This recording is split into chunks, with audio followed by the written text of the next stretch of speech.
All right, on this episode of Bowks Talking Bouts, very excited to be talking to an individual who is vying for a tournament championship within PFL and does so on August 1st and going to be entering the Smart Cage and the main event outing against Thad Gene. Happy to have Logan Storley back on Bowks Talking Bouts today. How are you doing, man?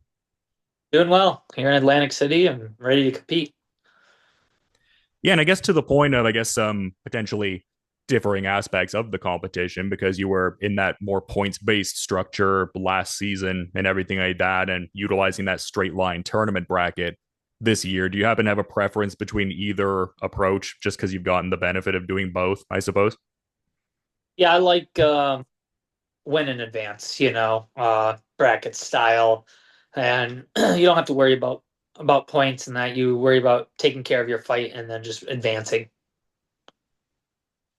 I was going to say, is there almost like a familiarity component within your own life? Just, I mean, the amateur wrestling pedigree is so well known. Like maybe this tournament style bracket they're using this season kind of has certain familiar hallmarks to that type of thing. Yeah, for sure. And I think it's a lot easier for the fans. Before it was point system and you'd win, and some guy you wouldn't get in. And so I think this broke it down very easy for fans. It broke it down easy for fighters. And three quarters, semis, finals, and you go 3-0 and you're world champ. Yeah, for sure, man. And just curious to, I mean, I'll lot to talk about with this fight for sure, but I feel like I'd be remiss if I didn't get your thoughts on the last outing. Just looked like some, great pressure overall. And mentioning the wrestling pedigree, I mean, that seemed to, shine through in your last outing there against Joseph Luciano and, securing that finish and everything like that. Just, punching that ticket and everything like that through the tournament. Just, yeah, I guess curious to get you to encapsulate the entirety of the run actually just leading up to this moment because obviously a very strong body of work leading up until this Thad Gene fight. Yeah, Luciano first round and then Kikakiri the second round. Yeah, both big strong. They're both big strong kids, and so really just setting the pace on them and dominating the grappling, getting your ground and pound in there, making sure there's no questions about it. Dominate those fights and set a really good pace. And I felt like I did that. Yeah, no, for sure. And I did slightly misspeak there with the Luciano and Kikori fights kind of taking place as they did, but directing the focus to this fight here with Thad Gene. I'd be curious to, get your thoughts on just their body of work in this season, just, unbeaten pro overall. And I guess even kind of like a localized bit of connectivity to just, punching his ticket to the finals, beating a Killcliff FC teammate of yours in Jason Jackson. So just what are your thoughts on all of that heading into this fight, I suppose? Yeah, he's a talented young kid, good striker, a lot of power, athletic, does a good job in all positions. Jason and him had an extremely close fight, and that obviously got the nod. So I was impressed with the way that competed so far this whole season, and um, I'm excited to go out there and represent Killcliff and go get this W for our gym. For myself, for my coach, all those people that support you. But yeah, no, he's performed great so far. And it's interesting. So I was checking out one of the road to, the tournament final pieces that the PFL YouTube channel had posted. And I mean, this could amount to, just, pre-fight banter and trash talking as is kind of commonplace in a sense, but describing your approach as more of like a one-dimensional wrestling game, I guess in an even broader sense outside of your opponent, because obviously, like I said, that could be construed as, trash talking and whatnot. But do you think there are some other people that kind of I guess, underrate the improvements you've made in some of the other aspects of your game? Because I do think the improvement is there for sure, but sometimes people kind of go to that narrative in a certain sense, just how effective it is and whatnot, I guess. I mean, yeah, sure. If you look at, I guess, pretty much, you can say everyone can say whatever they want, right? You look at the best of the best. A lot of them have been wrestlers, right? Who go to their game plan and dominate guys and maul guys and drag them into deep waters. And so I'm gonna do what I'm the best at. And so you can say it's one dimensional, whatever you want, but not very many people have ever been able to stop it. And so I'm going to continue setting a high pace, dragging guys to deep waters, and just competing at the highest level. And that's what I think I do better than anyone is compete. And ability to make changes mid fight, ability to push the pace, ability to win scrambles, and the ability to always try to win every single position. And so yeah, I think that's kind of what I do. So I guess if people call it one dimensional, they can call it one dimensional. Yeah, it's just demonstrably effective. Like maybe that's the way to describe it. But in that context of people you were mentioning who haven't been able to stop that pressure and the way you implement your approach, well, I felt like one of your bigger wins, or at least like a statement kind of win at the very least, was when you beat Michael Venom Page in Bellator. And I guess in saying that, I'd be curious to get your thoughts on his next fight with Jared Cannonier at UFC 319 coming up. Yeah, obviously a big fight in the UK there when I fought him for the belt, and I went out there and did something that no one's ever been able to do to him, is take him down really and control him, especially for 5 rounds. We've seen him, since he got into the UFC, is how hard he is to navigate on the feet. No one's really stayed on the feet with him. So Cannonier is big.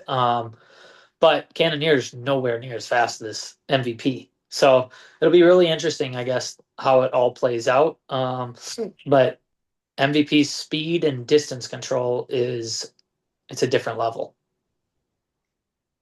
Yeah, a great analysis, by the way. And I did mention the kill cliff connectivity earlier, and you were touching upon that as well. And it seemed like a big night for the gym was had at UFC 318 kind of recently. I'd just be, I guess, curious to get your thoughts on the victories from Brendan Allen and Michael Johnson on that card. Yeah, they did a great job. Killcliff's been, we've been continuing to win big fights, right? Guys have done really well. I think we got a great we got a great staff of coaches. We got a great stable of fighters, and everyone just keeps getting better. And so we got a lot of young guys that many people don't know about yet. But there's a really, really bright future at Killcliff FC and Deerfield.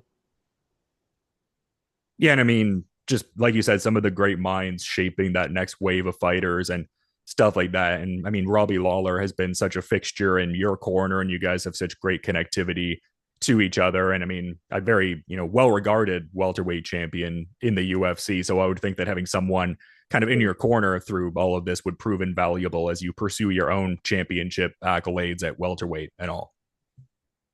Yeah, Rob cornered me in my first Bellator fight until now. He's missed maybe one or two when he was in camp when he was still fighting. But yeah, since Rob is retired, Robbie's really taken over as Rob's my head coach, and everything goes through Robbie. A guy who's done it all, fought the best of the best, and knows so much about MMA. Rob, you look at his fights with some of the knockout drag out, but Robbie's been in MMA since, gosh, since he was like a 16-year-old, 14, it was Taekwondo and then wrestling. And, his first, I think he was in the UFC at 18, obviously. So Robbie knows so much about positions, that grappling, this, that, recovery. Rob just has an unbelievable MMA mind. And, so it's been really, really nice to have him, in my corner and to be in his corner, for a few fights in his retirement fight. So it's been a really cool relationship. And yeah, he's been my guy since I've got to Florida 8 years ago. And I mean, hey, there's some rumblings at this point of him fighting Mike Perry in BKFC. So maybe you can return the favor and corner him later this year. Yeah, we'll see what happens, I guess. But I guess in kind of that earlier vein that I was talking about with your MVP performance, like I felt like another statement win you secured was that Joaquin Buckley victory at Bellator 197. And I guess just in mentioning your wrestling pedigree earlier and the Buckley connectivity, I would think this would perhaps be an interesting question to ask you, because it seemed like some aspects of the anti-wrestling perhaps led to Buckley's last loss against Kamaru Usman there. I guess relative to your expertise and stuff like that, like how would you, I guess, impart advice to someone like Buckley if you were tasked with, I guess, giving him advice in terms of rebuilding or responding to that Usman setback? Yeah, Buckley was very, very athletic, very strong. I did a great job with timing and control and beating him up on the ground. That's where same thing Kamaru kind of did. Obviously, I'm not his coach, so I don't know. Buckley's very, very talented. He looked great against Colby. Um, but Kamaru's, one of the best to do it, and he had a great game plan to get out there and just smother him and dominate him. And so, it was tough for Buckley. No, I get where you're coming from and everything like that, man. But in terms of your, fight with Thad Gene here, like big tournament title, all the line on the line, rather massively intriguing fight. I guess when the dust settles though, and people are writing their articles, people like me, I suppose. Like, what do you think the headlines are going to read? Like, what's going to be that big sentiment coming out of August 1st? You think? Just that, he that I'm the best in the world, right? That nobody can hang with my wrestling. That the pace, smothering, scrambles after scrambles. That's what I do better than anyone else. And so, I think that's what the headlines will read is just a high pace and a smothering pace, and just me competing in all positions and being focused for 25 minutes was enough to go out there and really be dominant. And I guess with the undefeated piece, like, I mean, I guess I'm kind of presuming the answer to this in a certain regard. Like, I feel like it probably wouldn't, matter a great deal to you in a certain regard. But is there a certain something to being the first blemish on the record of an undefeated fighter, and I guess one that's like bantering with you a bit? Yeah, I mean, for sure. You always want to go out there and you want to be that guy to give them their first loss and show them that there's there's levels and that he's not quite there yet. And so that's my plan is to go out there and set set the bar and give him that first loss and win a world title.